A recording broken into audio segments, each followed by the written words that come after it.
Ngayong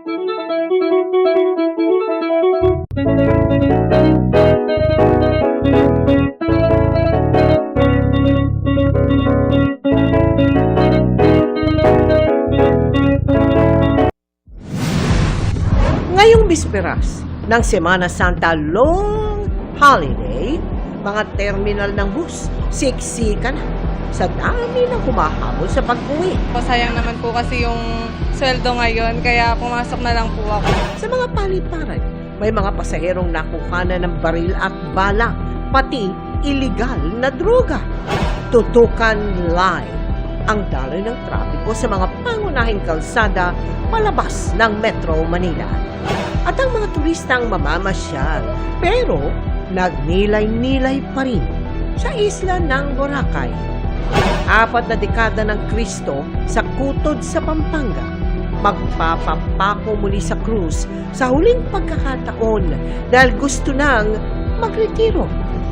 Hanggang 36 na pisong taas presyo sa kada kilo ng LPG, sumalubong ngayong Abril. Supply ng LPG, hanggang kailan kaya magtatagal?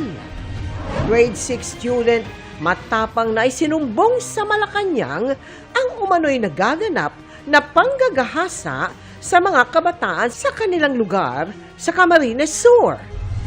At ilang kapuso stars, pahinga muna sa trabaho para makasamang kanilang mahal sa buhay ngayong Holy Week break. This is Philippine Culture.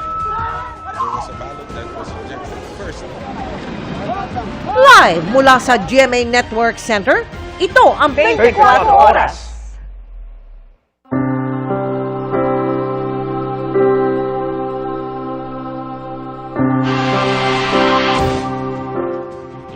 Mula sa mga terminal, pantalan at paliparan, buong puwersang nakatutok ang GMA News para gabayan ang mga babiyahe ngayong Semana Santa 2026. Binabantayan din natin ang daloy ng trapiko sa mga expressway palabas ng Metro Manila. Gayon din ang mga dinarayong lugar, hindi lang para sa bakasyon, kundi para sa pagninilay-nilay. Magandang gabi po, Luzon, Visayas at Mindanao. Huling araw ng trabaho para sa marami, kaya dagsana sa iba't ibang terminal, pantalan at paliparan ang mga biyahero ngayong Semana Santa. Doble ang pag-iigpit, lalo't sa ilang airport, daan-daang basyo ng bala at live ammunition ang nakumpiska. May mga nahulihan din ng illegal na droga at drug paraphernalia. Ang sitwasyon sa NAIA, silipin sa live na pagtutok ni Salima Refran. Salima! Mel, Vicky, Emil, marami ng mga pasahero dito sa departure area ng NAIA Terminal 3. Katunayan ay mahaba na yung pila dun sa mga check-in counters para sa evening flights ngayong Miyerkules Santo.